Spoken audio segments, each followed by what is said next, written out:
Hey everybody, this is Matt here. Thank you so much for tuning in. This is my buddy Sam, and Sam is a worship leader, musician. We've been friends for, how long have we been friends for? Oh man, I was like 16 or 17, so like 17 or 18 Don't say years. how old I am. Long time. Long time. So he's a musician, guitar player, fantastic worship leader. And what we have today is we're going to discuss his pedal board. So I'm sure that you're interested in putting a pedal board together as like I am. And I wanted to ask him several questions about why he chose the particular pedals that he chose, why he put it on a wooden platform, as you can see, and just kind of go over some things with signal flow, kind of make it easy for us who are trying to figure out like how to put all this together. Not to get too technical, because I'm not technical. Nope, not about that. I'm about making great tone and having a great experience. So go ahead, Sam, tell us a little bit about your pedal here, this pedal board, all the things that you decided to use. So I've had 1,000 different variations of pedal boards before. I've tried full digital, full analog, and I decided to try this out for a little while and do the kind of hybrid board. So a little bit of digital, a little bit of analog, just to mix it up a little bit. Kind of my favorite parts of everything I've used in the past. So I started out, I wanted to build it around the HX Stomp because the whole Line 6 software, all of the drives, the amps, everything inside there is just incredible. It's something I've been using for several years. I knew I wanted to try out the Specular Tempest as well for some ambient sounds. Anytime you're leading worship, especially, you got to have some good ambience. So I built a couple patches for the ambient sounds on that. I've had my trusty rusty Ernie Ball VP Jr. Just a straight volume pedal, which that's been with me for several years as well. And then I tried out this new tuner on this board, the Strobo Stomp, and I liked it because it has the bigger LCD screen. It's got the colors that change for the LCD screen, so for my blind eyes I can see it a lot better when it's blue, but you can change it. I think it's got green, pink, red, blue, a bunch of different colors that you can change it to help you see it a little bit better. And then I've got my Creation Music patch bay right here, and this basically is just my in and out for right now. Just made it a lot easier rather than fishing my 1/4 inches through it whenever I'm setting up and on a Sunday morning or at home or whatever. I set this up for that. And all of this is powered by a Voodoo Labs Pedal Power 6. So even the HX Stomp, which I know a lot of people struggle with powering the HX Stomp off of a power supply, but there's a few power supplies with some current doublers that'll really help you out that you can do it with, so that you don't have two separate outlets. So let's talk about your signal flow. So you've got a unique kind of signal flow. I know that when you were playing a little bit earlier, like you pulled the volume pedal down, but then you still had a little bit of reverb. So tell us about your signal flow. So I go into the volume pedal first, and then it goes into the HX Stomp. I've got my tuner out to the Strobo Stomp tuner, and then I've got my Specular Tempest at the very end of the chain. And what that allows me to do with the volume pedal first, it allows me to have trails at the end. So if I'm playing and I come off of it, it can still give me a little bit of that trail at the end. I'll show you what I mean. Oh, very cool. Very so you cool. still have a little bit of a trail at the end. That way it's not just a hard stop like that. That's nice. Very nice. Nice. So let's talk a little bit about this Line 6 HX Stomp. I've had a Line 6 LT. The church where I was playing at, they were kind enough to buy me one. I petitioned like really hard to get one. I had to give it back because I made a transition, and I miss it desperately. And I'm looking to buy something to really kind of create some amp modeling, but also some mobility, because what I'm doing is really modular. We don't have a building, so I'm constantly in a different place, no matter when we're meeting together. So why did you choose the HX Stomp XL? Why didn't you just go with the big board and spend all that cash? So I've actually tried all of Line 6's pedals for right now. I've tried the Helix, the LT, the HX Stomp, and the HX Stomp XL, as well as the Pod Go. They're all really great. I loved my Helix. I kept that board for about 1.5 years, which is the longest I've kept any iteration of a board I've ever had. So, that's crazy. So I'm a big fan of Line 6 and everything that they do. I wanted something though that I could stack a couple pedals on top of, which for me was particularly the Specular Tempest. I really love that for ambience, and I don't really care for any of the ambient patches I've been able to build within the Line 6 software, just personally. Yeah, Everything else about it I love. The amps are awesome, the cabs are great, just the regular reverb delays, the gains, everything like that is awesome on this pedal. And I got the XL because it's got a few more switches for me, so I can do a little bit more tap dancing if I want to. But I generally just use snapshots where you can set up different scenes for different songs, and then just hit one button and it changes everything that you want to change. I typically do the tap dancing thing. Yep. I'm so used to I have a Temple Audio board here. I'm constantly tapping on stuff, whereas you just use the scene. So that's one of the things that's really cool about this. Is what I would have to get used to. Yes. Is creating those scenes, and then standing above it, I'm looking down. Do you feel like this screen is like too small, or can you see it? No, I can see it, but I have glasses on. So. No, I can see it just fine. I don't have any issues with the screen size. And honestly, I generally know where I'm at anyways. I know which snapshot I'm on just by the sound that I'm getting out of it. Yeah. So even if I couldn't see it, I could switch to the snapshot I wanted to go to. Yeah, yeah. So, and you're not sponsored by any of these companies, not even a little like bit, that, right? So this is just us and our opinion. We're just doing these things because we want to get great tone, but we also want the flexibility of being able to add things to it. So I can see that there's some space here on your board for some more things. Is there anything that you wanted to kind of add to this? I haven't decided yet. I built the board. I actually built this board myself. I see that. It's beautiful. Thank you. So I built the board myself. I built it a little bigger than I needed just in case I want to add something later on. I currently don't have anything planned other than I do have a dual foot switch coming for this so that I can control the snapshots, have a couple additional pedals, a couple additional buttons. So does it plugs in the back? Yep, it plugs into the back. So I can actually adjust based off of that. I can change it to do snapshots. I can do different effects with that. I can use that to control the looper that's inside here if I wanted to. Do you think that this would need that added to this footprint, you think? Not really. Not really? No, okay. It doesn't really need it, but for me, I like simple. I like something that I can just hit a button and it's good to go.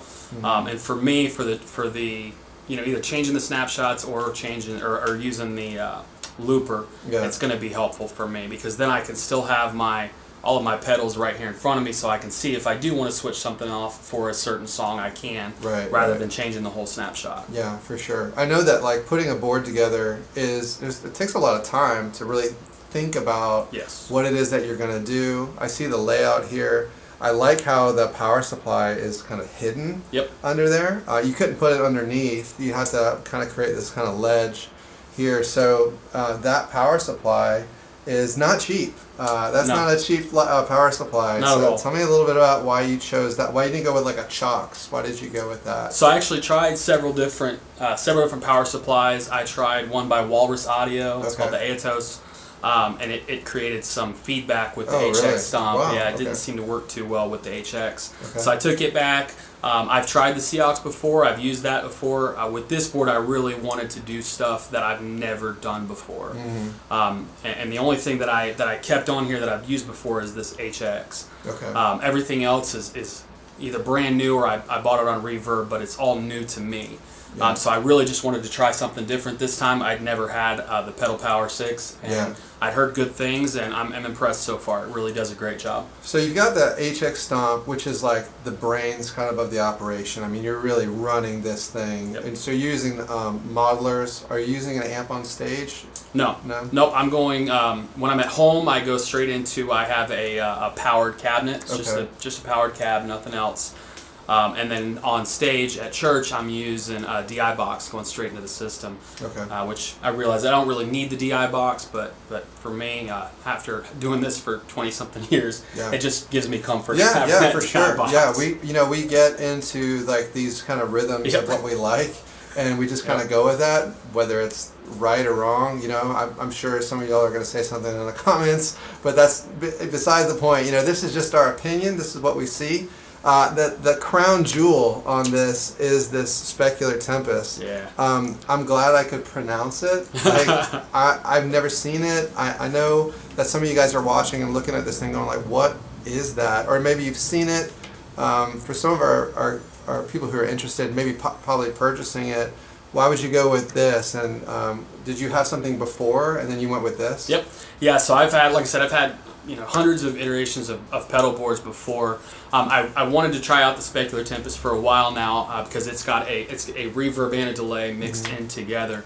Prior to this, I've had a Strymon Timeline, and a Strymon Big Sky. I've had the Strymon Blue Sky. So I've had a bunch of different ones. I've tried out the Hall of Fame by I don't remember who makes that one, but the Hall of Fame reverb. I've tried that one out. I've tried a number of other ones that aren't as popular. Can't remember the names of them right off the top of my head because it's been a while. But I wanted this strictly for ambience, and I wanted it because it has a smaller footprint, so it doesn't take up a whole lot of space on my board. The Strymon was big. Exactly. I loved the Strymon Timeline and the Big Sky, and those are great. Married together, man. Yeah. When you stack them together, man, they're fantastic. Yeah. But they take up a lot of real estate, and I really didn't want to take up a lot of stuff. I mean, on my board, you can see I've got this kind of riser right here, and I wanted it to be on top of that, and I wouldn't be able to fit both the Timeline and the Big Sky on that. Yeah, for sure. Plus, again, I was trying to find something new that I hadn't used before. I'd read a lot of great things about the Specular Tempest, and it's pretty amazing so far. Who makes that? Who makes this Specular Tempest? GFI Systems makes that. I'm not familiar with them. They got a great case. I mean, this is like heavy duty case, and this these LEDs on the knobs there, and you have 2 channels here, so you can actually edit. So you can you plug this in via USB into your computer and then program it? Okay. Yep. So it actually has a software that's built for the computer.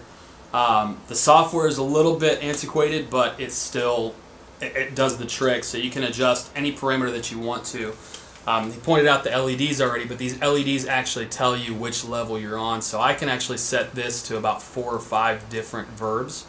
And this to 4 or 5 different ones as well, and the LEDs will indicate which one is on. Okay. So if I want, my second setting on, but I don't really have any other setup. I just have, the angels setting there and the voices setting, or the voices setting. Yeah, the voices is pretty cool. Can you demo the voices real quick? Yeah.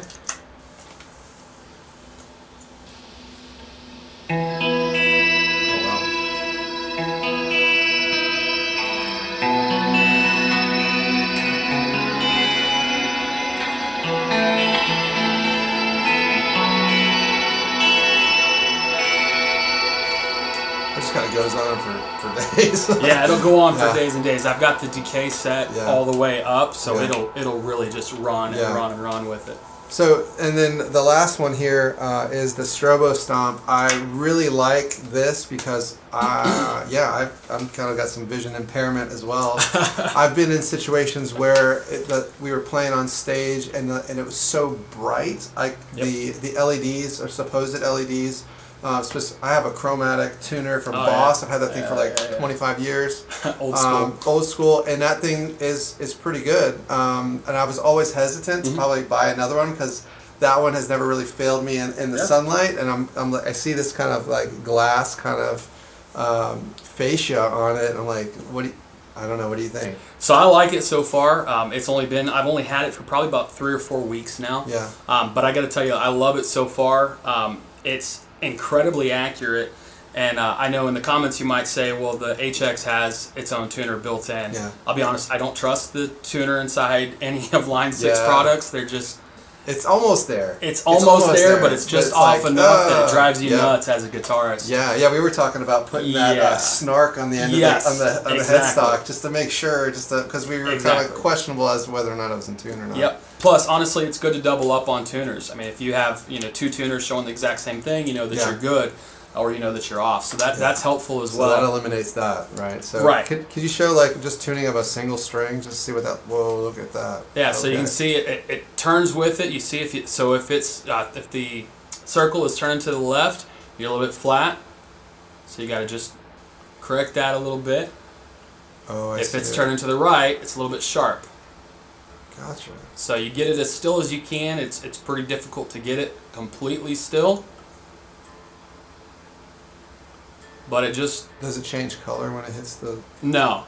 Oh, it doesn't? No. Now, I haven't explored the settings a whole lot. Okay. You may be able to set that up. I honestly could not hope it does, because that would be like the reward. Yeah, that'd be pretty neat.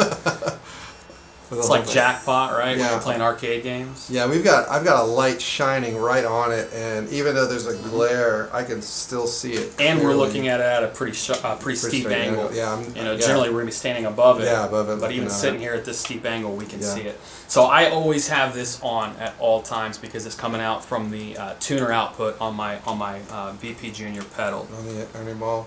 And then the last thing is this.